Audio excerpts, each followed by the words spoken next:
Piaget's theory of cognitive development in comparison and contrast to the process of Christian maturity by Natalie B. Crowley at Colorado Christian University. It is good for me that I was afflicted, that I may learn your statutes. The law of your mouth is better to me than thousands of gold and silver pieces. Your hands made me, fashioned me, give me understanding, that I may learn your commandments. Psalms 119, 71 through 73.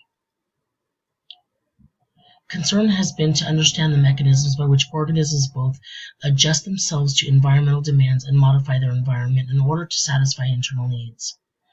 Piaget came to believe it is in human beings that the adaptive process is evident in all living things that come to the highest expression.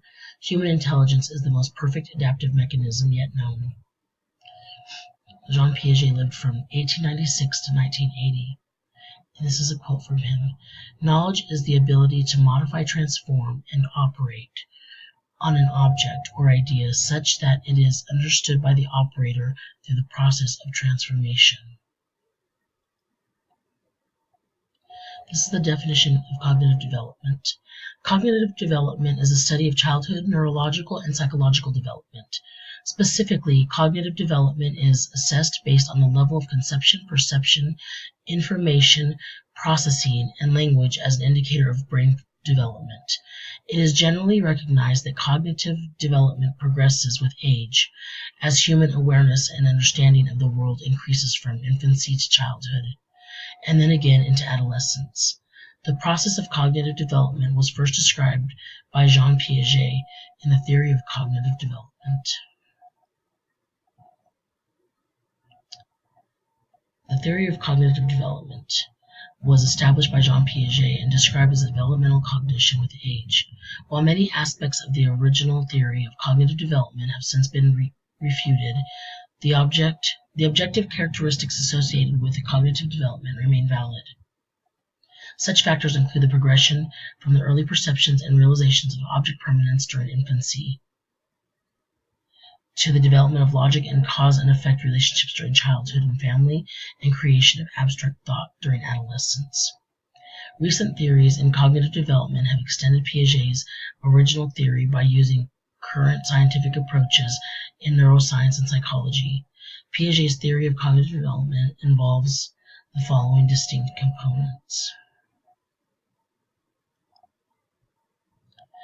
Piaget's period of cognitive development. Piaget goes through the whole life cycle and shows how human beings develop cognitively through the lifespan. As you can see, Piaget's periods of cognitive development begin from birth to 2 years, which is the first category. It's sensory motor, and it uses senses and motor skills, items known by use. And object permanence is learned. At 2 to 6 years of age, it's pre-operational. Symbolic thinking, language used is egocentric thinking. Imagination, experience, grow child decenters. 7 to 11 years, concrete operational. Logic applied has objective rational interpretations.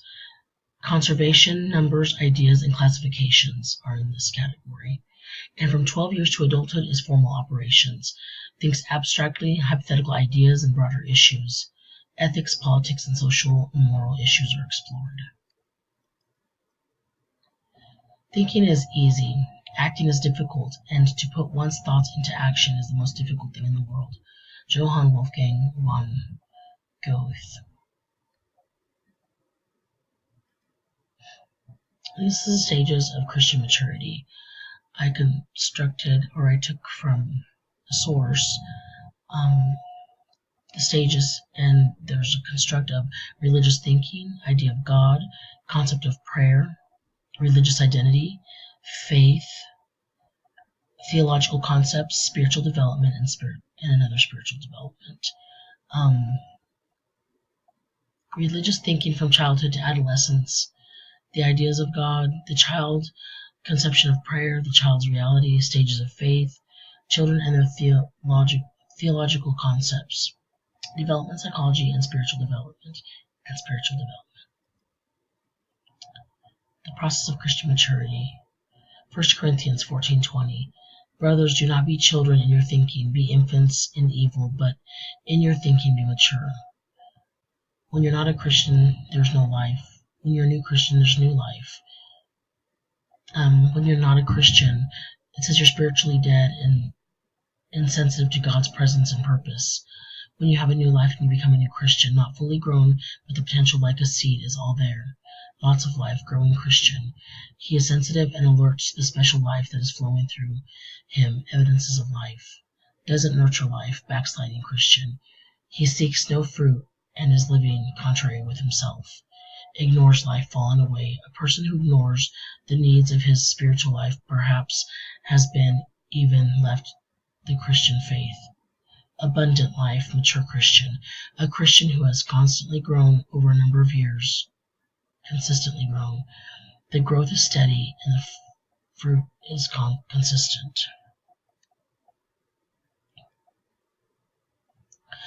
The integration of psychology and Christianity is a multifaceted attempt to discern the underlying truths about nature and functioning of human beings from unique vantage points of psychology. In its various subdisciplines, utilizing diverse methodologies in Christianity, in theology, faith, and practice in 2015. Here's another little photo that I found. It says, not curious, not hungry for Jesus. Curious, hungry for Jesus. There's a believer being fed. Disciple feeding themselves. Disciple maker feeding others. And then it changes to a lifelong servant, maturity over time.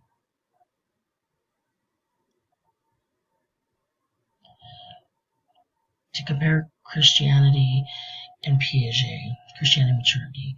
The first phrase of the verse, do not be conformed to this world, but be transformed by the renewal of your mind.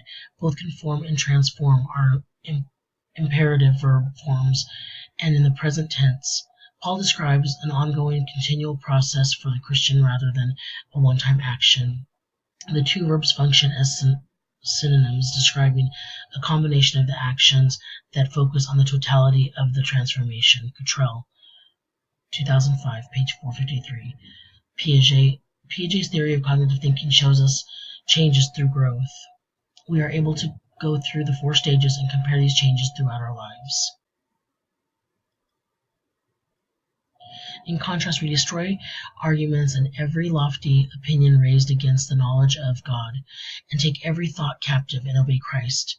Critical thinking is of paramount importance for the Christian. In the stages of cognitive development, there are variables that have to do with brain development as well as cognitive development. We need to be able to understand what transformations we need to go through in order to understand our relationship with God. And this concludes my presentation. Here are my references. And thank you and have a blessed day.